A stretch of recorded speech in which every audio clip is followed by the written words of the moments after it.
দেশে ইলিশের অভয়াশ্রম খ্যাত চাঁদপুরের পদ্মা মেঘনা নদীতে 2 মাসের নিষেধাজ্ঞা শেষে আবারও শুরু হয়েছে মাছ আহরণ। দীর্ঘদিন পর ইলিশের পাইকারি বেচাকেনা চলছে।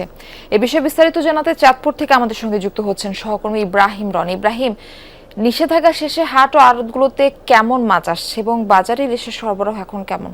মারফি, 2 মাসের নিষেধাজ্ঞা শেষে চাঁদপুরের পদ্মা মেঘনা 70 কিলোমিটার এলাকায় কিন্তু মাছ ধরা শুরু হয়েছে 1লা মে থেকে।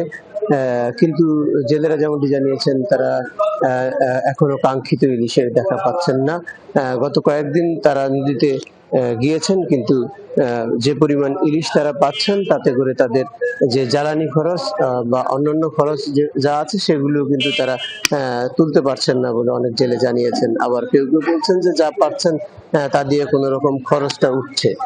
তো যেহেতু নদীতে ইলিশ কম ধরা পড়ছে, সাগর এলাকায় কিন্তু মাছ ধরা নিষিদ্ধ, সেই কারণে কিন্তু এর প্রভাব বাজারে পড়েছে। বাজারে কিন্তু এখন মাছ অত্যন্ত কম।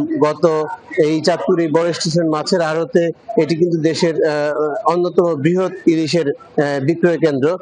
সেই আড়তে কিন্তু গতকালকে মাত্র 7 থেকে 8 মণ ইলিশের আমদানি হয়েছে, যে কারণে ব্যবসায়ীরাও হতাশা প্রকাশ করেছেন।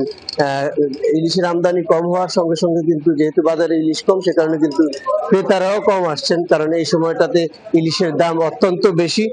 আজকে কিন্তু চাঁদপুরের বাজারে একই সাইজের ইলিশ বিক্রি হচ্ছে 3500 থেকে 3600 টাকা দরে, আর এর নিচে 700-800 গ্রামের ইলিশ কিন্তু 2500 থেকে 2600 টাকা দরে বিক্রি হচ্ছে। তো এই ছিল চাঁদপুর থেকে সর্বশেষ।